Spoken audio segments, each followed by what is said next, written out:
اللہ رب العالمین فرماتا ہے قل لا اسألکم، اے نبی صلی اللہ علیہ وسلم آپ کہہ دیجئے کہ میں تم سے اس تبلیغ پر کوئی اجرت نہیں مانگتا۔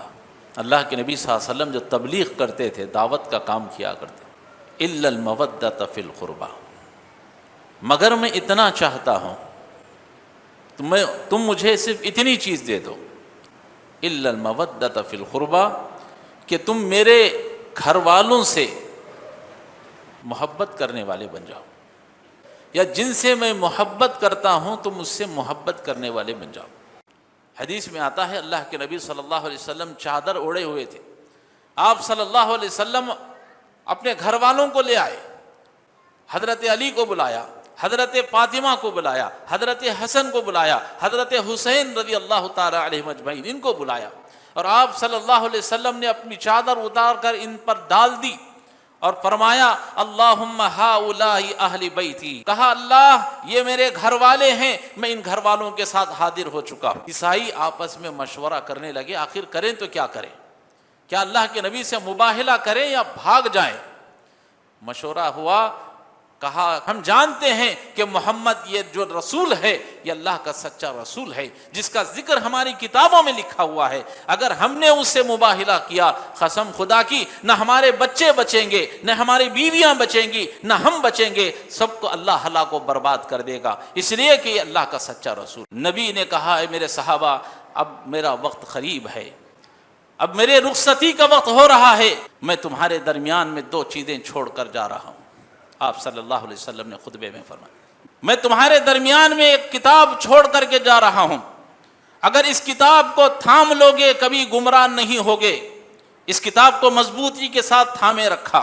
کہ دوسری چیز میں تمہارے درمیان میں چھوڑ کر جا رہا ہوں وہ میرے گھر والے ہیں، میں اپنے گھر والوں کو چھوڑ کر جا رہا ہوں۔ اذکرکم اللہ فی اہل بیتی، اذکرکم اللہ فی اہل بیتی، اذکرکم اللہ فی اہل بیتی، آپ نے 3 مرتبہ فرمایا کہ اے میرے صحابہ کی جماعت، اے میرے امت محمدیہ کے لوگوں، میرے گھر والوں کے بارے میں اللہ سے ڈرو، میرے گھر والوں کے بارے میں اللہ سے ڈرو، میرے گھر والوں کے بارے میں اللہ سے ڈرو، بھول کر بھی میرے گھر والوں کو کبھی تکلیف نہ دینا۔ الحمدللہ نحمده ونستعینه ونستغفر ونعوذ بالله من شرور أنفسنا ومن سيئات أعمالنا، من يهده الله فلا مضل له ومن يضلل فلا هادي له، وأشهد أن لا إله إلا الله وحده لا شريك له، وأشهد أن محمدًا عبده ورسوله أرسله بالحق بشيرا ونذيرا، أما بعد فإن خير الحديث كتاب الله، وخير الهدي هدي محمد صلى الله عليه وسلم، وشر الأمور محدثاتها وكل محدثة بدعة، وكل بدعة ضلالة، وكل ضلالة في النار، فأعوذ بالله السميع العليم من الشيطان الرجيم، بسم الله الرحمن الرحيم، خاف والقرآن المجيد بل عجبوا أن جاءهم منذر منهم فقال الكافرون هذا شيء عجيب أئذا متنا وكنا ترابا ذلك رجع بعيد قد علمنا ما تنقص الأرض منهم وعندنا كتاب حفيظ بل كذبوا بالحق لما جاءهم فهم في أمر مريج أفلم ينظروا إلى السماء فوقهم كيف بنيناها وزيناها وما لها من فروج والأرض مددناها وألقينا فيها رواسي وأنبتنا فيها من كل زوج بهيج تبصرة وذكرى لكل عبد منيب ونزلنا من السماء ماء مباركا فأنبتنا به جنات وحب الحصيد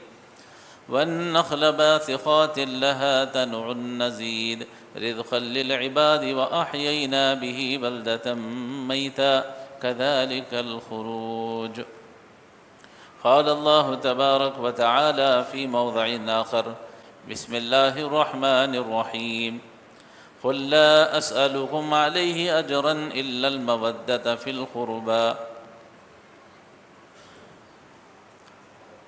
تمام قسم کی تعریفیں، حمد و ثنا، کبریائی اور بڑائی اسی اللہ وحدہ لا شریک کے لیے لائق اور زیبا ہے، جو تمام جہانوں کا مربی و پالنہار ہے۔ درود و سلام نازل ہوں تمام انبیاء علیہ السلام پر، خصوصاً میرے اور آپ کے نبی تاجدار مدینہ حضرت جناب محمد الرسول اللہ صلی اللہ علیہ وسلم پر۔ محترم حضرات، آپ حضرات سیرت رسول صلی اللہ علیہ وسلم پر خطبات سن رہے ہیں، جس کا یہ 250 پر 5واں جمعہ کا خطبہ ہے، اور اس میں آپ حضرات اللہ کے نبی صلی اللہ علیہ وسلم سے محبت کی علامتیں، جس کی یہ آخری کڑی ہے، اسے آپ سن رہے ہیں۔ محبت رسول کی ایک علامت پچھلے جمعہ میں بتائی گئی تھی کہ جو رسول کا دشمن ہے وہ ہمارا دشمن ہے۔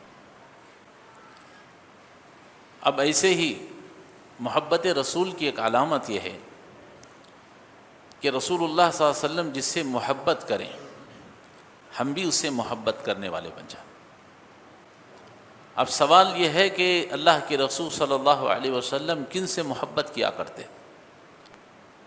تو خصوصاً بہت سے لوگ ہیں دنیا کے اندر جن کے اللہ کے نبی صلی اللہ علیہ وسلم محبت کرتے تھے، لیکن ان تمام چیزوں کو بیان نہ کرتے ہوئے مختصر انداز میں آج کے اس خطبہ میں صحابہ کرام رضی اللہ تعالی علیہم اجمعین کی بہترین جماعت، اللہ کے نبی صلی اللہ علیہ وسلم ان سے، اپنے گھر والوں سے محبت کرتے تھے، تو اس پر انشاءاللہ ہمارا یہ خطبہ رہے گا۔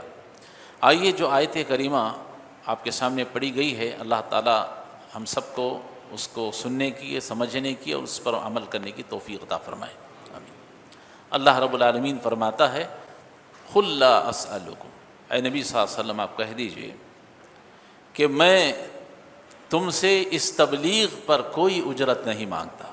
اللہ کے نبی صلی اللہ علیہ وسلم جو تبلیغ کرتے تھے، دعوت کا کام کیا کرتے، نبی فرماتے ہیں اے امت کے لوگوں، میں تم سے اس تبلیغ پر تم سے کوئی اجرت نہیں مانگتا، کوئی پیسے نہیں مانگتا تم سے، الا المودۃ فی القربى، مگر میں اتنا چاہتا ہوں، تم مجھے صرف اتنی چیز دے دو، الا المودۃ فی القربى، کہ تم میرے گھر والوں سے محبت کرنے والے بن جاؤ۔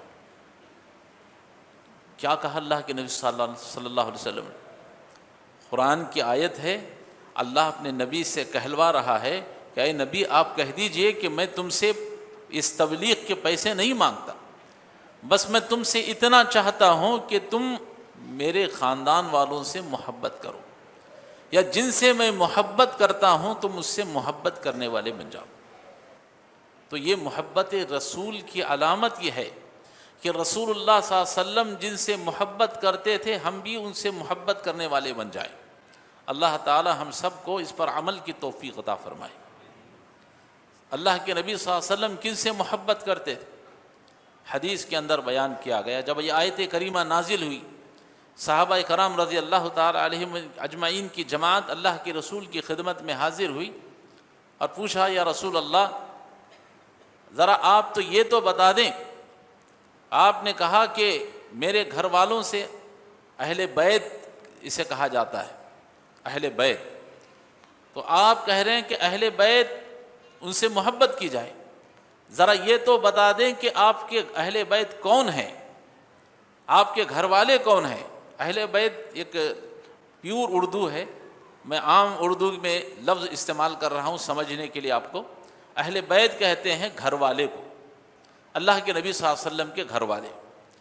تو آپ صلی اللہ علیہ وسلم سے صحابہ نے پوچھا یا رسول اللہ، ذرا آپ یہ تو بتا دیجئے کہ آپ کے گھر والے کون ہیں۔ تو آپ صلی اللہ علیہ وسلم نے فرمایا علی رضی اللہ تعالی عنہ، فاطمہ میری بیٹی، حضرت حسن اور حضرت حسین۔ اللہ کے نبی نے فرمایا یہ میرے گھر والے ہیں۔ تو اس حدیث سے معلوم یہ ہوا کہ اللہ کے نبی صلی اللہ علیہ وسلم نے جن گھر والوں سے محبت کرنے کا ہمیں حکم دیا ہے ان میں 4 لوگ آتے ہیں۔ آئیے ایک اور حدیث میں آپ کے سامنے پیش کرتا ہوں تاکہ بات واضح ہو جائے۔ حدیث میں آتا ہے نجران کے کچھ عیسائی اللہ کے رسول صلی اللہ علیہ وسلم کے پاس آئے۔ کس لیے آئے؟ اللہ کے رسول صلی اللہ علیہ وسلم سے مناظرہ کرنے کے لیے، ڈیبیٹ کرنے کے لیے، بحث کرنے کے لیے کہ ہم صحیح ہیں یا تم صحیح ہو۔ مناظرہ کرنے کے لیے آئے، بحث لمبی ہوئی، فیصلے پر نتیجہ نہیں آیا۔ اللہ تبارک و تعالی نے آیت نازل فرما دی۔ کیا آیت نازل ہوئی؟ قُلْ تَعَالَوْا نَدْعُ أَبْنَاءَنَا وَأَبْنَاءَكُمْ وَنِسَاءَنَا وَنِسَاءَكُمْ وَأَنفُسَنَا وَأَنفُسَكُمْ ثُمَّ نَبْتَهِلْ فَنَجْعَلْ لَعْنَةَ اللَّهِ عَلَى الْكَاذِبِينَ۔ اللہ نے آیت نازل فرما دی، اے محمد صلی اللہ علیہ وسلم آپ ان عیسائیوں سے کہیے، اہل کتاب سے کہیے، اگر تم اپنے دعوے میں سچے ہو، اب تک تو مناظرہ کر رہے تھے، نتیجہ نہیں نکلا، چلو ایسا کرتے ہیں، ہم مباہلہ کرتے ہیں۔ مباہلہ کہتے ہیں سب پورے گھر والے میدان میں آ جائیں، اپوزٹ پارٹی بھی، یہ پارٹی بھی، اور سب اللہ تبارک و تعالیٰ سے لعنت طلب کریں گے کہ ہم میں سے جو جھوٹا ہو اللہ اس کو ہلاک کر دے، اس پر اللہ لعنت نازل کرے۔ تو یہ کہتے ہیں مباہلہ۔ اللہ کے نبی صلی اللہ علیہ وسلم پر آیت نازل ہوئی، اللہ کے رسول نے فرمایا قُلْ تَعَالَوْا، اے اہل کتاب آؤ، میں اپنی بیویوں کو لے کر آتا ہوں، تم اپنی بیویوں کو لے کر آؤ، میں اپنے بچوں کو لے کر آتا ہوں، تم اپنے بچوں کو لے کر آؤ، وَأَنفُسَنَا وَأَنفُسَكُمْ، میں اپنی جان کے ساتھ حاضر ہوتا ہوں، تم بھی اپنی جان کے ساتھ حاضر ہو جاؤ، فَنَجْعَلْ لَعْنَةَ اللَّهِ عَلَى الْكَاذِبِينَ، ہم سب اللہ سے لعنت طلب کریں گے۔ کس کے لیے؟ کہ جو ہم میں سے جھوٹا ہے اللہ اس کو ہلاک کر دے، اس پر لعنت کو نازل فرمائے۔ جب آیت کریمہ نازل ہوئی، حدیث میں آتا ہے اللہ کے نبی صلی اللہ علیہ وسلم چادر اوڑے ہوئے تھے، آپ صلی اللہ علیہ وسلم اپنے گھر والوں کو لے آئے، حضرت علی کو بلایا، حضرت فاطمہ کو بلایا، حضرت حسن کو بلایا، حضرت حسین رضی اللہ تعالی علیہ اجمعین ان کو بلایا، اور آپ صلی اللہ علیہ وسلم نے اپنی چادر اتار کر ان پر ڈال دی اور فرمایا اللہم ہؤلاء اہل بیتی، فرمایا اللہم ہؤلاء اہل بیتی، کہا اللہ یہ میرے گھر والے ہیں، میں ان گھر والوں کے ساتھ حاضر ہو چکا ہوں۔ معلوم کیا ہوا؟ حضرت علی، حضرت فاطمہ، حضرت حسن اور حضرت حسین رضی اللہ تعالی عنہم اجمعین یہ سب اللہ کے رسول کے گھر والے ہیں۔ اس حدیث سے بات ثابت ہو رہی، میں اس حدیث سے یہ ثابت کرانا چاہتا ہوں، آپ کو بتانا چاہتا ہوں اللہ کے رسول کے گھر والے کون ہیں۔ ایک تو پس منظر سمجھ میں آ گیا کہ اللہ کے رسول کے گھر والے کون ہیں۔ جب اہل کتاب نے دیکھا اللہ کے رسول اپنے پورے گھر والوں کے ساتھ میدان میں آ گئے ہیں، تو اہل کتاب عیسائی آپس میں مشورہ کرنے لگے آخر کریں تو کیا کریں، کیا اللہ کے نبی سے مباہلہ کریں یا بھاگ جائیں۔ مشورہ ہوا، کہا کسی نے اللہ کی قسم اگر ہم نے محمد سے مباہلہ کیا اور ہم جانتے ہیں کہ محمد یہ جو رسول ہے یہ اللہ کا سچا رسول ہے جس کا ذکر ہماری کتابوں میں لکھا ہوا ہے، اگر ہم نے اس سے مباہلہ کیا قسم خدا کی نہ ہمارے بچے بچیں گے، نہ ہماری بیویاں بچیں گی، نہ ہم بچیں گے، سب کو اللہ ہلاک و برباد کر دے گا، اس لیے کہ یہ اللہ کا سچا رسول ہے۔ بہتر یہ ہے ہم اپنے گھروں کو بھاگ جائیں۔ عیسائیوں نے اللہ کے رسول صلی اللہ علیہ وسلم سے معذرت چاہی اور نکل کر چلے گئے۔ تو بتانے کا مقصد یہ ہے اللہ کے نبی صلی اللہ علیہ وسلم سے جو بات پوچھی گئی تھی کہ آپ کے گھر والے کون ہیں، تو آپ صلی اللہ علیہ وسلم نے فہرست بیان کر دی۔ صرف اتنے ہی لوگ گھر والے نہیں ہیں، قرآن اور حدیث کا ہم مطالعہ کرتے ہیں تو پتہ چلتا ہے کہ اللہ کے نبی صلی اللہ علیہ وسلم کے گھر والوں میں آپ کی بیویاں بھی ہیں، آپ کی اولاد ہی نہیں، آپ کی بیویاں بھی آپ کے گھر والے ہیں۔ دلیل کیا ہے؟ اللہ تبارک و تعالی نے آیت کریمہ میں بیان فرمایا، اللہ نے فرمایا انما یرید اللہ لیذہب عنکم الرجس اہل البیت۔ دیکھیے لفظ پر غور کریں، انما یرید اللہ لیذہب عنکم الرجس اہل البیت. اہل البیت کہتے ہیں گھر والوں کو. اللہ فرماتا ہے اے نبی کے گھر والیوں، اللہ نبی کے گھر والیوں سے خطاب فرما رہا، اے نبی کے گھر والیوں، اللہ تمہیں گناہوں سے پاک کرنا چاہتا ہے. اللہ کا ارادہ تمہیں گناہوں سے پاک کرنے کا ہے. اللہ کیا خطاب فرما رہا ہے؟ اے نبی کے گھر والیوں. معلوم یہ ہوا کہ اللہ کے نبی صلی اللہ علیہ وسلم کی جتنی بیویاں ہیں وہ سب نبی کی گھر والیاں ہیں. اور ہماری اس امت کے لیے نبی کی بیویاں ہمارے لیے امت کی مائیں ہیں. کیا ہیں؟ نبی کی جتنی بیویاں ہیں ہم سب کی مائیں ہیں، امت کی مائیں ہیں. اور ہم ان ماؤں سے اتنی ہی محبت کریں گے جتنا ہم اپنی ماں سے محبت کرتے ہیں. اللہ تعالیٰ اپنے امت محمدیہ کو یہ کہہ رہا ہے کہ یہ رسول کی جو بیویاں ہیں یہ امت کی مائیں ہیں، تم اس سے اتنی ہی محبت کرو جتنا کہ تم اپنی ماؤں سے محبت کرتے، ویسی ہی محبت کرو جیسے کہ تم اپنی ماں سے محبت کرو. بہن کا لفظ نہیں ہے وہاں، بہن کا لفظ نہیں استعمال کیا گیا، کہا گیا کہ یہ امت کی مائیں ہیں. اور پھر اللہ کے نبی صلی اللہ علیہ وسلم کے گھر والوں میں آپ کے خاندان بھی آ جاتا ہے. آپ کا خاندان کی بہت سی شاخیں تھیں، لیکن آپ کا جو خصوصاً جو خاندان تھا وہ بنو ہاشم کا خاندان. بنو ہاشم، اس میں بھی جو لوگ ایمان لائے وہی لوگ ہماری محبت کے مستحق ہیں. یاد رکھیے نبی کریم صلی اللہ علیہ وسلم کے خاندان میں بنو ہاشم میں سب کے سب لوگ ایمان نہیں لائے. جو ایمان لائے گا ہم اسی سے محبت کریں گے، اور جو ایمان نہیں لائے گا ہم اس سے محبت نہیں کر سکتے. حضرت نوح علیہ السلام کا بیٹا پانی میں ڈوب رہا تھا. نوح نے کہا اے میرے پروردگار، تو نے وعدہ کیا ہے کہ تو میرے بچے کو بچا لے گا، اللہ مجھے اس بچے کو طوفان سے بچا لے. اللہ نے کیا کہا؟ قال یا نوح انہ لیس من اہلک. اے نوح، یہ تمہارا بیٹا تمہارے خاندان سے نہیں ہو سکتا. غور کریں، تمہارے خاندان سے نہیں ہو سکتا. کیوں؟ انہ عمل غیر صالح، اس لیے کہ اس کا عمل تمہارے عمل کی طرح نہیں، اس کا عمل تمہاری عمل کی طرح نہیں. تو اس لیے معلوم یہ ہوا کہ اللہ کے نبی صلی اللہ علیہ وسلم کے خاندان کے وہ لوگ جو ایمان لائے ہیں وہی لوگ ہماری محبت کے مستحق ہیں. ورنہ اللہ کے نبی صلی اللہ علیہ وسلم کے خاندان میں ابو طالب بھی آ گئے. اللہ کے نبی بڑی محبت کرتے لیکن اس سے محبت نہیں کی جائے. کیوں؟ اس لیے کہ ان کا ایمان نہیں تھا. ابو لہب یہ بھی اللہ کے نبی کا چچا تھا، لیکن اللہ تعالیٰ نے کہا تبت یدا ابی لہب وتب. اللہ تعالیٰ نے ابو لہب کو بڑے ہی خطرناک انداز میں بیان فرمایا. تو ابو لہب بھی ہماری محبت کا مستحق نہیں ہے. کیوں؟ اس لیے کہ وہ نبی کے خاندان کا تو ہو سکتا ہے، لیکن چونکہ ایمان والا نہیں ہے اس لیے ہماری محبت کا مستحق نہیں، ہم اس سے محبت نہیں کریں. تو بتانا مقصود یہ ہے کہ ہم اسی سے محبت کریں گے جس سے اللہ کے رسول صلی اللہ علیہ وسلم نے محبت کی. محترم حضرات، اب آئیے ذرا ان احادیث پر نظر ڈالتے ہیں کہ اللہ کے نبی صلی اللہ علیہ وسلم نے اپنے گھر والوں سے محبت کا کیسے حکم دیا ہے اس امت کو. اللہ تعالی ہم سب کو اپنے دلوں کے اندر ان کی محبت پیدا کرنے کے اللہ توفیق عطا فرمائے، آمین.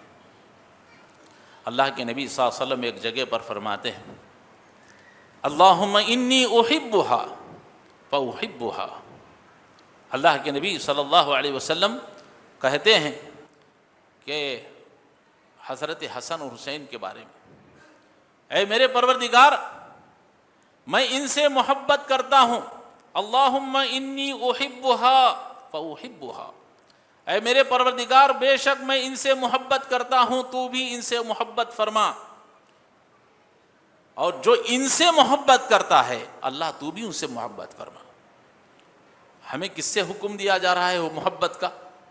اللہ کے نبی صلی اللہ علیہ وسلم کے جو نواسے ہیں حضرت حسن اور حسین. محترم حضرات، اللہ کے نبی صلی اللہ علیہ وسلم نے امت سے فرمایا کہ امت محمدیہ کے لوگوں، جس سے میں محبت کرتا ہوں تم اس سے محبت کرو۔ اور فرمایا حضرت حسن حسین کے بارے میں کہ جس نے ان سے محبت کی اس نے مجھ سے محبت کی، اور جس نے اس سے دشمنی کی اس نے مجھ سے دشمنی کی۔ معلوم کیا ہوا؟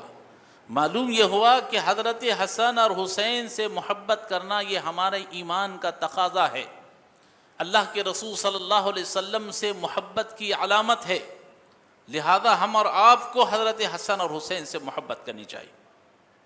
اسی طرح سے اللہ کے نبی صلی اللہ علیہ وسلم حضرت علی رضی اللہ تعالی عنہ کے بارے میں کہتے ہیں، علی رضی اللہ تعالی عنہ آپ کے داماد ہیں، اللہ کے نبی نے فرمایا علی سے وہی محبت کرے گا جو مومن ہوگا، علی سے وہی محبت کرے گا جو مومن ہوگا، اور علی سے وہی دشمنی کرے گا جو منافق ہوگا۔ اللہ اکبر! علی سے کون محبت کرے گا؟ مومن ہوگا۔ اب سوال یہ پیدا ہوتا ہے، شیعہ بھی تو علی سے محبت کرتے ہیں، کیا وہ بھی مومن ہیں؟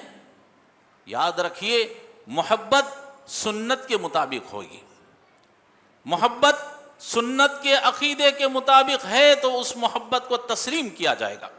شیعہ حضرات علی رضی اللہ تعالیٰ عنہ سے محبت تو کرتے ہیں، لیکن افسوس حضرت علی، حضرت فاطمہ، حضرت حسن اور حسین سے محبت تو کرتے ہیں، لیکن جو دوسرے صحابہ ہیں، ابو بکر رضی اللہ تعالیٰ عنہ، حضرت عثمان رضی اللہ تعالیٰ عنہ، حضرت عمر رضی اللہ تعالیٰ عنہ، اور کتنے صحابہ ہیں، ان سے یہ محبت نہیں کرتے، ان سے دشمنی کرتے ہیں، تو پھر انہیں ہم مومن تسلیم نہیں کریں گے۔ محبت کا تقاضا تو یہ ہے کہ آپ اللہ کے نبی صلی اللہ علیہ وسلم کے داماد حضرت علی سے، آپ کے نواسے حضرت حسن اور حسین سے بھی محبت کریں، اور ساتھ میں جتنے صحابہ ہیں ان سے بھی محبت کی جائے۔ اگر آپ صحابہ سے محبت نہیں کرتے، علی سے محبت کرتے ہیں، حسین سے محبت کرتے ہیں، حضرت حسن سے کرتے ہیں، لیکن صحابہ سے نہیں کرتے، تو آپ کی محبت کو تسلیم نہیں کیا جائے۔ سب سے محبت کرنی پڑے گی، یہ ایمان کا تقاضا ہے، وہی مومن ہو سکتا ہے۔ اور آپ صلی اللہ علیہ وسلم نے آپ کی بیٹی حضرت فاطمہ کے بارے میں فرمایا، آپ کی بیٹی حضرت فاطمہ آپ کی لخت جگر تھی۔ آپ صلی اللہ علیہ وسلم ایک مرتبہ صحابہ مسجد میں بیٹھے ہوئے تھے، ایک آپ صلی اللہ علیہ وسلم ممبر رسول پر تشریف لائے، آپ صلی اللہ علیہ وسلم ممبر رسول پر تشریف لائے، آپ نے کھڑے ہو کر خطبہ دیا، فرمایا اے میرے صحابہ سنو، میری بیٹی فاطمہ میرے جسم کا ایک حصہ ہے، میری بیٹی فاطمہ میرے وجود کا ایک حصہ ہے، جس نے اس کو تکلیف پہنچائی اس نے مجھے تکلیف پہنچائی، اور جس نے اسے ناراض کیا اس نے مجھے ناراض کیا۔ اللہ اکبر! کیا کہا اللہ کے نبی صلی اللہ علیہ وسلم حضرت علی کے بارے میں، حضرت فاطمہ کے بارے میں، حضرت حسن اور حسین کے بارے میں؟ تو معلوم یہ ہوا کہ اللہ کے نبی صلی اللہ علیہ وسلم کے تمام گھر والوں سے محبت کرنا یہ محبت رسول کی علامت ہے۔ آپ سب سے محبت کریں۔ اور ایک حدیث میں اللہ کے نبی صلی اللہ علیہ وسلم بیان فرماتے ہیں، حضرت زید بن ارقم رضی اللہ تعالیٰ عنہ حدیث کے راوی بیان کرتے ہیں، کہتے ہیں اللہ کے نبی صلی اللہ علیہ وسلم ایک مرتبہ مدینہ سے مکہ کے لیے جا رہے تھے، راستے میں ایک مقام پر آپ نے قیام فرمایا، جس مقام کو مقام خم کہا جاتا ہے، وہاں ایک بہت بڑا تالاب تھا، اسے خم کا تالاب کہا جاتا۔ اللہ کے نبی نے وہاں قیام فرمایا، صحابہ بیٹھے ہوئے تھے، آپ صلی اللہ علیہ وسلم نے خطبہ دیا، اور ایسا جامع خطبہ دیا، ایسا خطبہ دیا، صحابہ کہتے ہیں کہ صحابہ کے دل بھر آئے، صحابہ کی آنکھیں نم ہو گئی۔ اللہ کے نبی صلی اللہ علیہ وسلم نے دلوں کو دہلانے والا خطبہ دیا، اور ایسی بات کہی کہ صحابہ کے آنکھوں سے آنسو نکل پڑے۔ اللہ کے نبی صلی اللہ علیہ وسلم نے صحابہ سے خطاب کرتے ہوئے فرمایا، اے میرے صحابہ کی جماعت، کیا کہتے ہیں اللہ کے نبی صلی اللہ علیہ وسلم؟ غور فرمائیں اللہ کے نبی صلی اللہ علیہ وسلم کے الفاظ پر۔ آپ نے فرمایا، اے میرے صحابہ، مجھے ایسا لگتا ہے کہ آپ اب میرے دنیا سے رخصتی کا وقت قریب ہے، ایسے لگتا ہے کہ میں ابھی دنیا سے رخصت ہونے والا ہوں، موت کا فرشتہ مجھے پیغام دے رہا۔ صحابہ نے سنا تو صحابہ کے دل دہل گئے، صحابہ کی آنکھوں سے آنسو نکل آئے. نبی نے کہا اے میرے صحابہ اب میرا وقت قریب ہے, اب میرے رخصتی کا وقت ہو رہا ہے, میں تمہیں کچھ بات بتا دینا چاہتا ہوں. اے میرے صحابہ سنو, میں تمہارے درمیان میں 2 چیزیں چھوڑ کر جا رہا ہوں. آپ صلی اللہ علیہ وسلم نے خطبے میں فرمایا 2 چیزیں میں تمہیں دے کر جا رہا ہوں. ایک چیز اللہ کی کتاب ہے, اور اسی کتاب کو حدیث بھی کہا جاتا ہے. میں تمہارے درمیان میں ایک کتاب چھوڑ کر کے جا رہا ہوں, اگر اس کتاب کو تھام لوگے کبھی گمراہ نہیں ہوگے. اس کتاب کو مضبوطی کے ساتھ تھامے رکھا, اور فرمایا کہ دوسری چیز میں تمہارے درمیان میں چھوڑ کر جا رہا ہوں, وہ میرے گھر والے ہیں. میں اپنے گھر والوں کو چھوڑ کر جا رہا ہوں. اور فرمایا اذکرکم اللہ فی اہل بیتی, اذکرکم اللہ فی اہل بیتی, اذکرکم اللہ فی اہل بیتی. آپ نے 3 مرتبہ فرمایا کہ اے میرے صحابہ کی جماعت, اے میرے امت محمدیہ کے لوگوں, میرے گھر والوں کے بارے میں اللہ سے ڈرو, میرے گھر والوں کے بارے میں اللہ سے ڈرو, میرے گھر والوں کے بارے میں اللہ سے ڈرو. بھول کر بھی میرے گھر والوں کو کبھی تکلیف نہ دینا. اللہ اکبر. کیا فرمایا؟ بھول کر بھی, انجانے میں بھی میرے گھر والوں کو کبھی تکلیف نہ دینا. میں دنیا سے رخصت ہونے کے قریب ہوں. اللہ اکبر.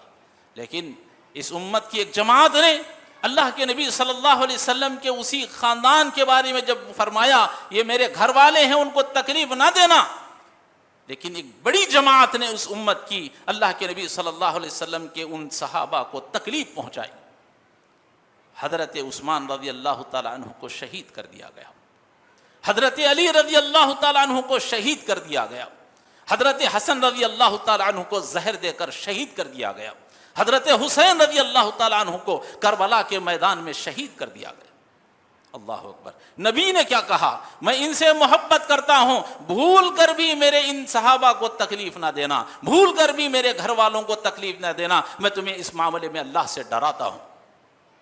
لیکن اس امت کی ایک جماعت نے ایسے بڑے بڑے صحابہ کو انہوں نے شہید کر دیا. تو بتانے کا مقصد یہ ہے کہ ہم اور آپ اللہ کے نبی صلی اللہ علیہ وسلم جن سے محبت کرتے تھے ان سے محبت کرنے والے بن جائیں. اور اللہ کے نبی صلی اللہ علیہ وسلم جہاں اپنے گھر والوں سے محبت کرتے تھے, وہیں اللہ کے نبی صلی اللہ علیہ وسلم اپنے صحابہ سے بھی محبت کرتے تھے. ہر صحابی سے محبت کی جائے, ہر صحابی سے. کسی صحابی کے بارے میں کسی طرح کا کوئی برا جملہ استعمال کرنا, ان کے بارے میں غلط بیانی کرنا ہمارے لیے زیبا نہیں ہے. اللہ کے نبی نے فرمایا لا تسبوا صحابی, میرے صحابہ کو برا نہ کہو, میرے صحابہ کو گالیاں نہ دو, تمہیں حق نہیں ہے. اس لیے کہ میرا صحابی وہ ہے اگر وہ مٹھی بھر صدقہ بھی, مٹھی بھر آٹا بھی اگر اللہ کے راستے میں خیرات کر دے اور اس کے مقابلے میں تم احد پہاڑ کے برابر بھی سونا خرچ کر دو گے, تب بھی میرے صحابہ کے ثواب کے برابر تم نہیں پہنچ سکتے. صحابہ کی جماعت وہ ہے, میں ان سے محبت کرتا ہوں. اللہ کے نبی کہتے ہیں اللہ فی اصحابی لا تتخذوه غرضا بعدی. اللہ کے نبی فرماتے ہیں اے میرے صحابہ کے بارے میں اللہ سے ڈرو. اے امت محمدیہ کے لوگوں, میرے صحابہ کے بارے میں ڈرو, میرے بعد میرے صحابہ کو نشانہ نہ بنانا. لا تتخذوه غرضا بعدی, میرے چلے جانے کے بعد میرے صحابہ کو نشانہ نہ بنانا. اور آگے کیا فرمایا جس نے میرے صحابہ سے محبت کی اس نے مجھ سے محبت کی, اور جس نے مجھ سے محبت کی اس نے اللہ سے محبت کی. دیکھیے محبت کا معیار اللہ کے نبی نے کیا ٹھہرا دیا. جس نے میرے صحابہ سے محبت کی گویا اس نے مجھ سے محبت کی, اور جس نے مجھ سے محبت کی اس نے اللہ سے محبت کی. اور آگے فرمایا جس نے میرے صحابہ سے دشمنی کی اس نے مجھ سے دشمنی کی, اور جس نے مجھ سے دشمنی کی اس نے اللہ سے دشمنی کی. جس نے میرے صحابہ کو تکلیف پہنچائی اس نے مجھے تکلیف پہنچائی, اور جس نے مجھے تکلیف پہنچائی اس نے اللہ کو تکلیف پہنچائی. اور جو اللہ کو تکلیف پہنچائے گا ان قریب اللہ اسے عذاب میں مبتلا فرمائے. اللہ اکبر. آپ دیکھتے نہیں ہیں جن لوگوں نے, آپ کہیں گے اللہ عذاب میں کیسے مبتلا کرے گا, آخرت کا عذاب تو ہے ہی ہے, لیکن اللہ نے ان کو کیسے عذاب میں مبتلا کر دیا جانتے ہیں؟ ایک مثال دے کر اپنی بات کو ختم کر دیتا ہوں۔ صحابہ کرام، جیسا میں نے کہا، حضرت حسین، حضرت حسن، حضرت عثمان، حضرت علی رضی اللہ تعالی عنہما، ان کو انہوں نے شہید کر دیا۔ اللہ نے ان کو عذاب میں مبتلا کر دیا۔ جانتے ہیں کیا عذاب ہے؟ ہر محرم کو 10 تاریخ جب آتی ہے، یہ لوگ اپنی جانوں پر ماتم مناتے ہیں، اپنے جانوں پر ظلم کرتے ہیں۔ کوئی کوڑے سے مار رہا ہے، کوئی چاقو سے کاٹ کر اپنے آپ کو زخمی کر رہا ہے۔ یہ اللہ کا عذاب نہیں تو پھر کیا ہے؟ مجھے بتائیں، ہے کوئی چیز؟ بتائیے، اللہ کا عذاب نہیں ہے کہ اللہ نے ان کو عذاب میں مبتلا کر دیا، خود اپنے آپ کو مار کر زخمی کرتے ہیں۔ اللہ نے اتنی بڑی نعمت، جان جیسی دولت عطا کی ہے، یہ بے وقوف قوم، اللہ نے اس کو عذاب میں مبتلا کر دیا۔ نبی نے کہا کہ میرے صحابہ کو برا بھلا کہو گے، میرے صحابہ کو تکلیف پہنچاؤ گے، اللہ ان قریب تمہیں عذاب میں پکڑے گا۔ یہی عذاب ہے جو تم ماتم منا رہے ہو، یہ اللہ کا عذاب ہے۔ اللہ رب العالمین سے دعا ہے، اللہ تعالی ہم سب کو کہنے سننے سے زیادہ اللہ کے نبی صلی اللہ علیہ وسلم کے بارے میں جو باتیں ہم نے سنی ہیں، اللہ تعالی ہمیں اس پر عمل کرنے کی توفیق عطا فرمائے۔ اللہ کے نبی صلی اللہ علیہ وسلم نے جس سے محبت کی ہے، اللہ ہمیں اس سے محبت کرنے کی توفیق عطا فرمائے۔ اور اللہ تعالی ہم سب کو اللہ کے نبی صلی اللہ علیہ وسلم کی سیرت کے سلسلے میں جتنی محبت کی علامتیں ہم نے بیان کی ہیں، اللہ تعالی ہمیں ان تمام کو یاد رکھنے کی اور اس پر عمل کرنے کی اللہ توفیق عطا فرمائے۔ اور اللہ کے نبی صلی اللہ علیہ وسلم کی سچی محبت اللہ ہمیں اپنے دلوں کے اندر پیدا کرنے کی توفیق عطا فرمائے۔ آمین۔ وآخر دعوانا ان الحمد للہ رب العالمین۔ بارک اللہ لنا ولکم فی القرآن العظیم ونفعنا وإیاکم بالآیات والذکر الحکیم، انہ تعالی جواد کریم ملک بار حلیم ورب حلیم۔